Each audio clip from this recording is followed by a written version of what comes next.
his years with Genesis. He calls his new album his most personal one, Both Sides.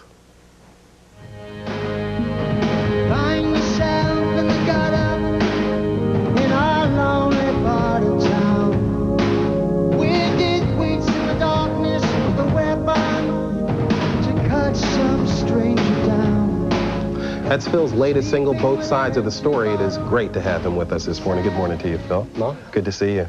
Hey. One thing that you made a point of, an old radio dog like myself, I always read the liner notes on albums. This is the first time you put liner notes on one of your solo records. Why? Well, I missed them. You know, as you say, they used to be on all records. And, I mean, I actually missed the big 12 by 12 kind of format of album covers as well, but that's long gone. But no, I just put the sleeve notes on really because I wanted people to know how the album was put together, you know, the feeling behind it and the way it was recorded, which was very home movie kind of thing. I mean, I did it all at my home studio, which is a little 12-track, and I did all the vocals there, I did all the keyboards there, and I eventually went into, when I ran out of room, I went into the Genesis studio to carry on overdubbing, did the drums and stuff. But it's mainly a self-played, I played everything on it, I produced it and wrote it, and it's kind of very, very personal for many reasons, but that's one of them. Well, just looking at that video there, music with a conscience, homeless, domestic violence, things like that. Why address these issues in your music? Well, you either address them or you ignore them, you know, because they're there.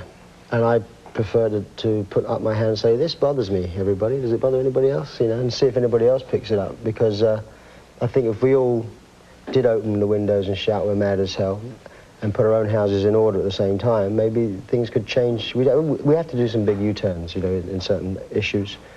We're going down a certain avenue with too many kids on the street with guns, too many kids on the street that are younger than they used to be, with, you know, weapons and just going out there and doing all this stuff. I mean, you read it every day in the newspapers, you see it every day on the news. And we have to understand why that's happening. You know, Phil, last time we saw each other was in Cannes for the film festival, and the band played on. You were in that movie on HBO. This was supposed to be the year you were going to attack acting. What happened, and how'd you get turned back into doing an album? Well, I did actually dedicate this whole year to doing that. But I periodically, we have our house in Los Angeles, myself and Jill, and we've been restoring it for a couple of years now. And every 6 weeks I used to go back there for 10 days or so to check up on that, and Jill would do the same, and I would have my meetings. You know, my agent, Hillary, she has been putting me together with some very, very nice people. But it is a long process, you know. You sow the seeds, you educate people that you actually do want to do it and you are serious.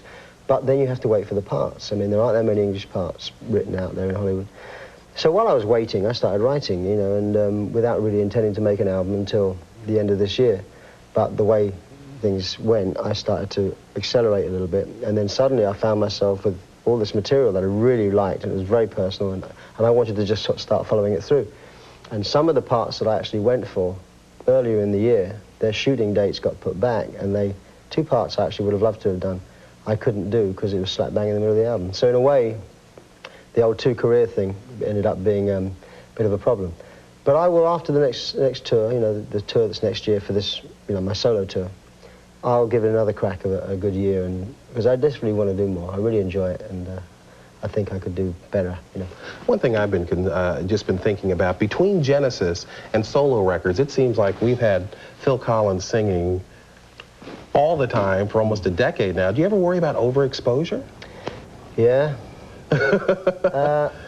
But unfortunately, you see, the way it is, I mean, we do a Genesis album every 4 or 5 years, and it ends up being a solo album every 4 or 5 years, but they do leapfrog. So every year or two, there's something. And the last couple of years, we've had live records because we've toured. And so the last 5 Christmases, I think, there's been Phil Collins records out. I'm sorry.